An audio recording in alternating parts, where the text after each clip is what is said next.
This one time I was at work, there's this doctor. He kept coming and like sitting everywhere I was while I was typing my notes and he was typing his notes. One of the first things he said to me was, "Can I compliment your hair?" To be fair, I had like really short, like Halle Berry, like super short hair. It looked really good. So I was like, "Yeah, sure." And he was like, "Yeah, it's dope. It looks really good."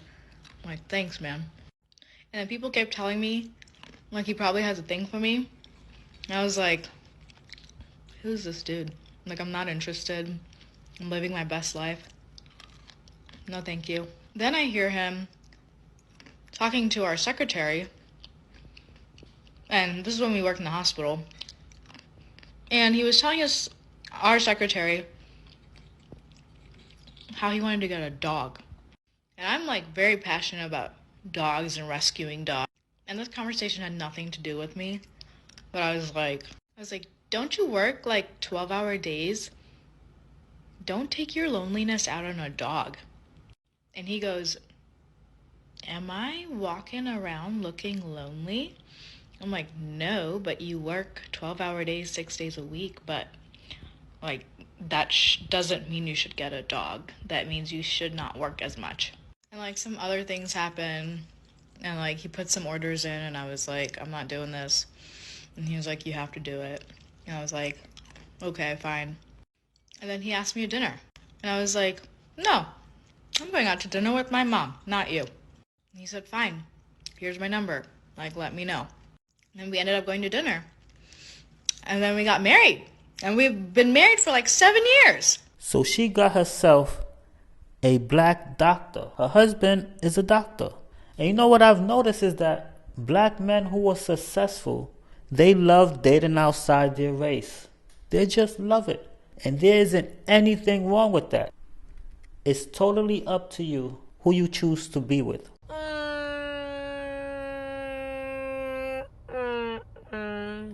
We just got some lemonade from like a 6-year-old on the side of the road. She had a little lemonade stand. So here we are with our cups of lemonade. But it tastes like orange juice.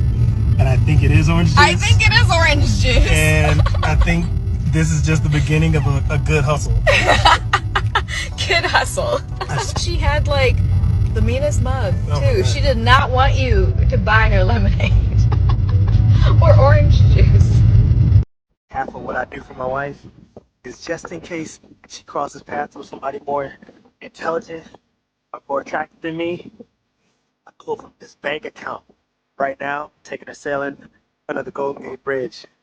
Watch me add a little deposit right here. Let's just check this out. Hey,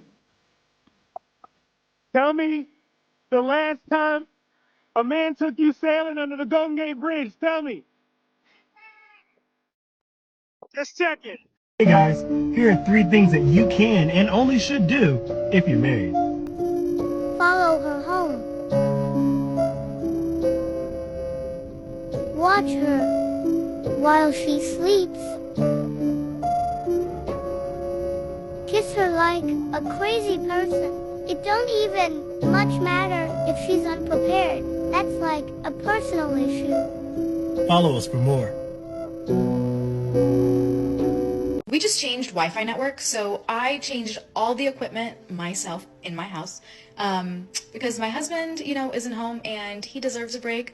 But let me tell you why I actually did it. So the story begins a month ago in Las Vegas. We went to visit. We go to this really cool store with really beautiful shoes, and I see shoes that I love. And I'm so picky that even though I love the shoes, I say, I'm not gonna get them. My husband says, babe, if you want them, get them. I say, I'm not gonna get them. So I look at the shoes incessantly for a whole month, online, constantly looking at the shoes.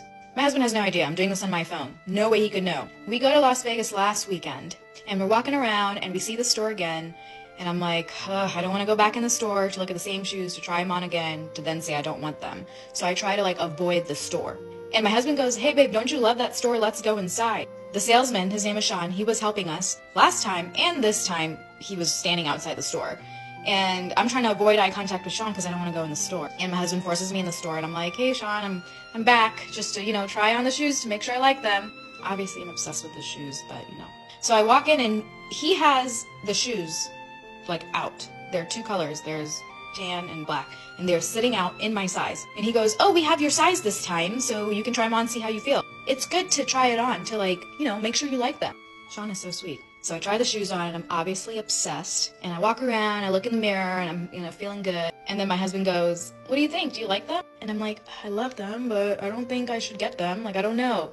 And my husband goes, well, you already bought them. I'm like, yeah, like in my mind. Of course I bought them in my mind. And I see Sean handing my husband the box for the shoes. And I look at my husband, he's like, babe, these are your shoes. You already bought them. And I'm so excited. So, you know, today when it came time to change our Wi-Fi equipment, you know, least I could do. My Indian mom and I were talking about like fidelity, and we were specifically talking about like a family friend whose husband is possibly cheating on the wife, and you know how the wife like wants to go into his phone and like he won't let her, red flag. And so like I'm telling my mom, I'm like, Mom, that's the red flag. And she's like, well, husbands and wives, they, you know, you should have your privacy. And I'm like, yeah, Mom, but like she should go through his phone, because why is there a reason that she shouldn't? And my mom is like, well, I never went through your dad's phone. He doesn't go through mine. Like, we have each other's passwords, but I trust him. And I'm like, good to know, because I don't trust any man. Growing up, I would go through my dad's phone. I would go through all his text messages and through all of his pictures and deleted pictures, because I didn't think he knew about that deleted folder. And all I found out was that my dad actually loves my mom. But I get this question a lot in a lot of my videos, and I completely understand where people are coming from, but let me tell you exactly why my kids don't know more about their culture.